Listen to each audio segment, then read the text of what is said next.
Salam sehat buat anak-anak Bapak yang sedang menonton video pembelajaran ini. Tetap jaga kesehatan kalian dengan menggunakan masker di luar rumah. Kemudian cuci tangan setiap apapun aktivitasnya, lalu jaga jarak. Ya, itu yang utama untuk mengatasi penularan COVID-19 ya di masa pandemi ini. Oke, kita langsung akan membahas bagaimana di pelajaran ini kita adalah pelajaran administrasi sistem jaringan. Nah, kita akan membahas di video pembelajaran ini tentang virtualisasi atau menggunakan aplikasi VirtualBox namanya. Jadi, apa itu VirtualBox? Nah, VirtualBox adalah perangkat lunak virtualisasi yang dapat digunakan untuk mengeksekusi sistem operasi tambahan di dalam sistem operasi utama. Ya. Artinya apa? Artinya di dalam setiap komputer mempunyai sistem operasi. Contoh sistem operasi itu apa? Yaitu sistem operasi Windows atau Windows itu banyak ya, ada Windows 7, kemudian ada Windows XP, ada Windows 10 ya, itu yang sering digunakan atau sering ditemukan di setiap komputer. Nah, di dalam komputer itu pasti ada namanya sistem operasi utamanya. Jadi kalau misalnya kalian menghidupkan komputer, nah di saat komputer itu akan muncullah sistem operasinya ya yang sudah diinstal. Contohnya itu contoh satu komputer itu kita hidupkan akan tampillah sistem operasinya Windows 10. Nah, itulah adalah sistem operasi utamanya. Yang dimaksud sistem operasi tambahan itu apa? Di saat kita sudah menginstal VirtualBox, nah kita bisa akan mengeksekusi atau memvirtualisasikan sistem operasi tambahan. Ya. Jadi sistem operasi tambahan itu bisa kita tambah lagi sistem operasi yang lainnya. Contohnya itu kita tambah lagi sistem operasi 7, Windows 7 atau Windows XP. Jadi ada dua sistem operasi, yaitu sistem operasi utamanya itu kita gunakan di dalam komputer yang kita gunakan secara permanen. Nah, ada sistem operasi tambahan di dalam aplikasi VirtualBox. Nah, bisa kita lihat lagi di slide-nya. Sebagai contoh, jika seseorang mempunyai sistem operasi Microsoft Windows yang terpasang di komputernya, maka seseorang tersebut dapat pula menjalankan sistem operasi lain yang diinginkan di dalam sistem operasi Microsoft Windows.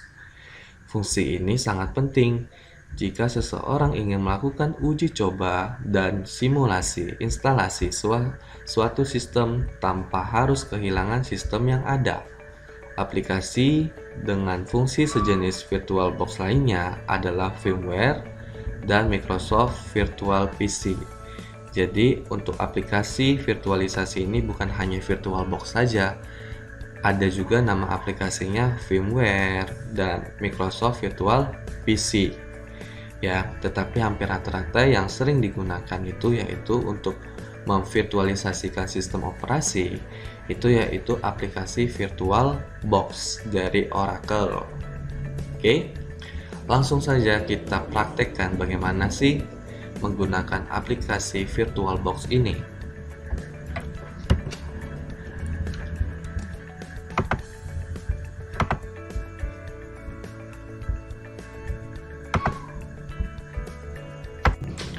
Oke, di sini Bapak menggunakan sistem operasi utamanya yaitu Windows 10. Jadi kita akan buka aplikasi VirtualBox-nya dan kita akan menginstal sistem operasi Linux ya, versi Debian. Oke, ini kita sudah buka aplikasi VirtualBox-nya. Inilah tampilannya. Nah, sebelum kita menginstal aplikasi sistem operasi Debian, nah ini kita harus klik, kita harus setting dulu mesinnya ya. Kita buat baru dulu mesinnya. Pertama kita klik baru, Kemudian kita buat nama mesinnya, ya. Kita buat namanya ASJ, ya. Mata pelajaran kita ASJ. Kemudian tipenya ini apa? Linux. Karena kita akan mau menginstal sistem operasi Linux dan versinya itu versi Debian, ya. Lalu klik lanjut. Nah, di sini akan membahas atau tentang memori RAM-nya. Kita harus membuat mesinnya itu dengan memori RAM berapa. Di sini RAM-nya ada 1 GB, ya. Lanjut, kita klik. Kemudian di sini bisa kita lihat bila Anda mau dapat menambahkan suatu hard disk virtual ke mesin baru, Anda dapat membuat suatu berkas hard disk baru.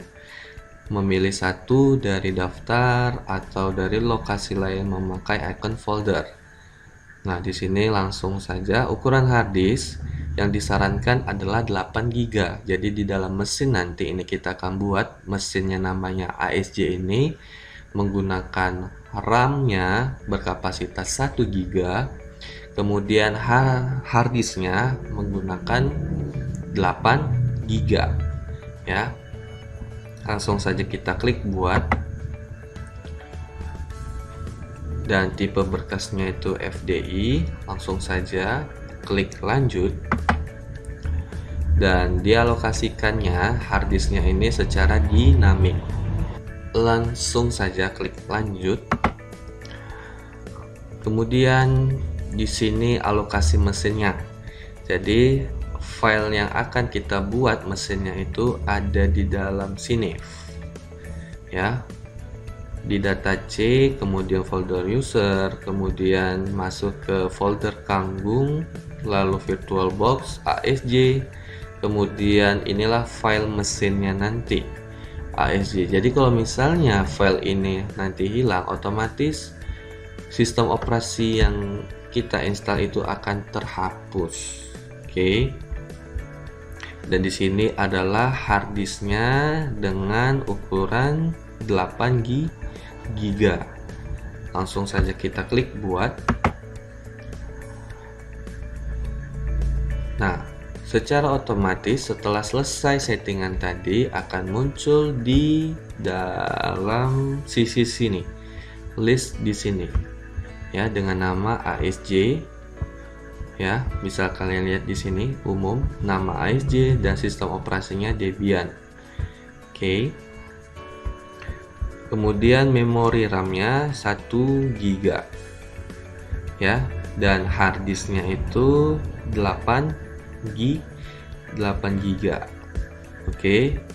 Langsung saja kita masukkan file ISO-nya. Kita langsung saja klik mulai, ya.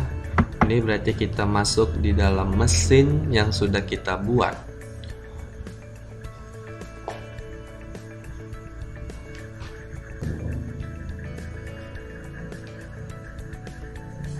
Saja kita masukkan file ISO-nya. Kita klik tambah.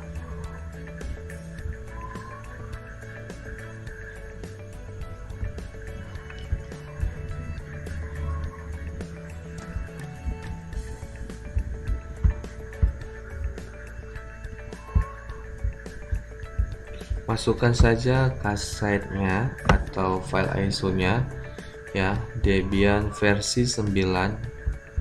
Klik open, lalu klik pilih. Ini sudah kita masukkan file ISO-nya, ya, Debian versi 9. Klik mulai.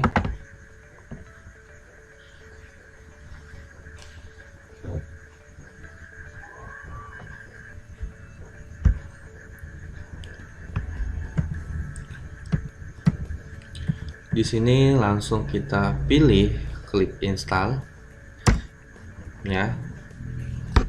Ini adalah tahap bagaimana proses penginstalan sistem operasi Debian.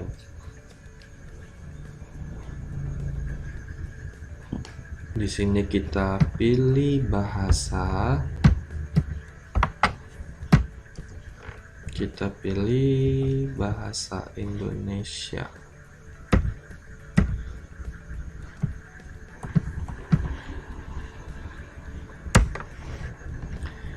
Oke, perhatikan di sini. Jika Anda tidak ingin proses instalasinya, maka batalkan. Jika ingin lanjut instalasinya, maka kita pilih iya. Jadi kita akan klik tombol enter. Perhatikan di bagian perintahnya ya, di bawah ini adalah navigasinya ya, pilihan untuk tindak lanjut aktivitas. Jika klik tab itu kita akan pindah, jika spasi itu kita akan memilih, jika enter akan kita pilih aktivitas tersebut. Jadi kita akan lanjut ya, pilih ya, berarti kita klik enter. Kemudian di sini pilih lokasi negara Indonesia, lanjut kita klik enter. Kemudian di sini keyboardnya tetap Inggris Amerika ya, klik enter dan langsung saja kita klik lanjut. Perhatikan di bawah sini ya, jika ingin memilih maka kita akan klik enter. Domain itu website, kita kosongkan saja, klik lanjutkan.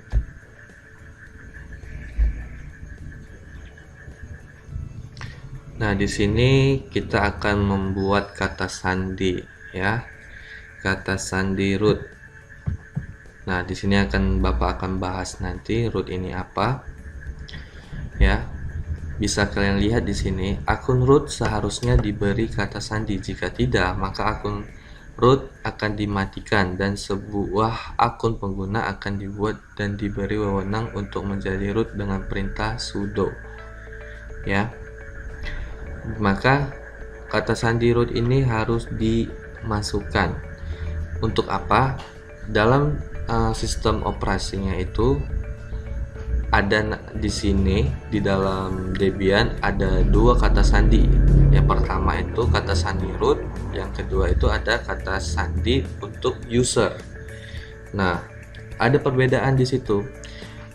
Nah, untuk root itu adalah untuk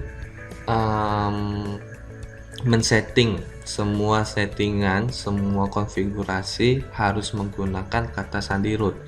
Sedangkan yang user itu hanya untuk masuk login di dalam sistem operasinya ya. Kita masukkan aja kata sandi rootnya langsung, ASJ 123 ya.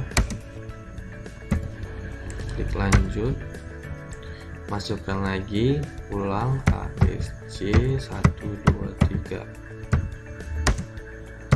lanjut ya. Kita buat saja Debian penggunanya, klik lanjut.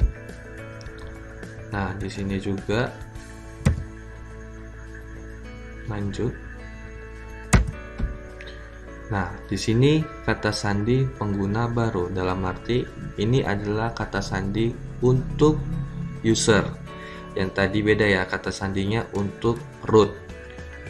Dan di sini untuk user atau pengguna baru. Jadi terserah mau kata sandinya sama atau beda. Yang jelas harus ingat kata sandinya. Di sini Bapak buatnya sama saja. Oke, lanjutkan.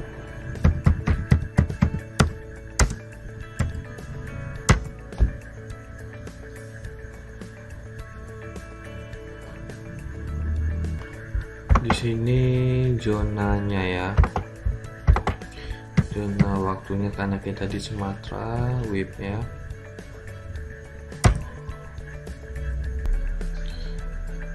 Klik enter. Nah, di sini harddisknya 8,6 ya, 8 GB ya. Klik enter. Nah, kita disarankan untuk pemula saja, langsung saja klik enter.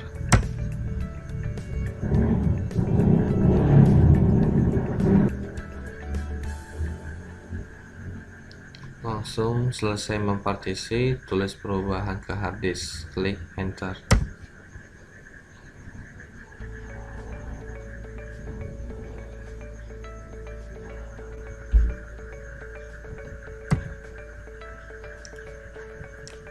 Tekan enter.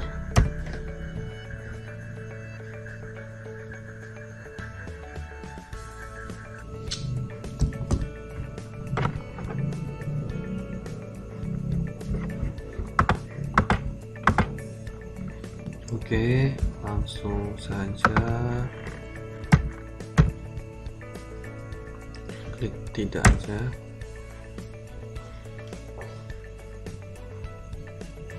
Tidak.